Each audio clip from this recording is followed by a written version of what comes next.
గౌరవ సభ్యులు సింగర్ గారు చెప్పినట్టు గురుకుల టీచర్స్ సంబంధించి నిన్ననే రాకేష్ రెడ్డి గారు చెప్పినట్టు నిన్ననే గౌరవ ముఖ్యమంత్రి గారు దాదాపు 2000 మంది టీచర్స్కు పీఈటీస్కు వాళ్ళకు అపాయింట్మెంట్ ఆర్డర్లు ఇవ్వడం జరిగింది అధ్యక్ష. ఆర్డర్స్ ఇచ్చిన సందర్భంగానే వారిబడి సీఎం ఎప్పుడు ఇచ్చినా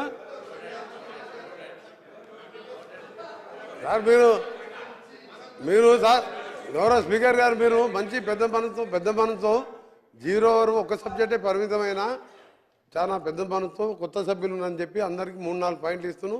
ప్రతిదానికి కూడా సమాధానం చెప్తున్నాను. నేను నోట్ చేసుకున్నామని చెప్పి వాళ్ళలా మేము తప్పించుకున్నాం. వారు అడిగిన దానికి నిన్ననే గౌరవ ముఖ్యమంత్రి గారు అపాయింట్మెంట్ ఆర్డర్ ఇస్తూ వారితో వారు పోతున్నప్పుడు నేను కొన్ని స్కూల్స్ ఎంక్వైరీ చేశాను. సీఎం గారు ఈ పరిస్థితి ఉందని చెప్తే వారు అక్కడ అనౌన్స్ చేశారు.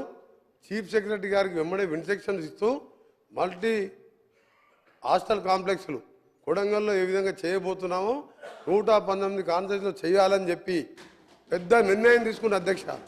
ఎందుకంటే ఒక స్కూల్లో ఒక రూమ్లో 20-25 మంది బాయ్స్ కానీ గర్ల్స్ కానీ పేదవాళ్ళు ఉండేది కుల మతాలకు అతీతంగా ఉండాలి. మంచి మీరు హాస్టల్ కాంప్లెక్స్ కట్టండి అని చెప్పి వారు ఇన్స్ట్రక్షన్ ఇచ్చినందుకు తెలంగాణలో అందరి గురుకులాలు చదివే తల్లిదండ్రుల పక్షాన పిల్లల పక్షాన వారికి కృతజ్ఞత తెలియజేసుకుంటూ అధ్యక్ష ఇంకొక విషయం చెప్పారు. వారు చెప్పిన విషయాలన్నీ కూడా నోట్ చేసుకున్నాం. టీఎస్ఆర్టీసీని కాపాడుకుంటాం. అలా మీకు ఏం అనుమానం లేదు. ఎవరికి లీజులు ఇచ్చేది లేదు. దాన్ని మొన్ననే 100 బస్సులు కొనడం జరిగింది. ఇంకొక 1000 బస్సులకు ఆర్డర్ ఇచ్చాం. మహిళలందరూ కూడా ఇవాళ హ్యాపీగా ఉచితంగా దాదాపు 18 కోట్ల మంది ప్రయాణం చేస్తున్నారు. దాంతోపాటు చివరిగా మీ శాసనసభ్యునికి సంబంధించి కూడా మీరు పేపర్లో చూశారు. దాని మీద కూడా చర్యలు తీసుకుంటున్నారు అధ్యక్ష. గౌరవ సభ్యులు కాళే యాదయ్య గారు.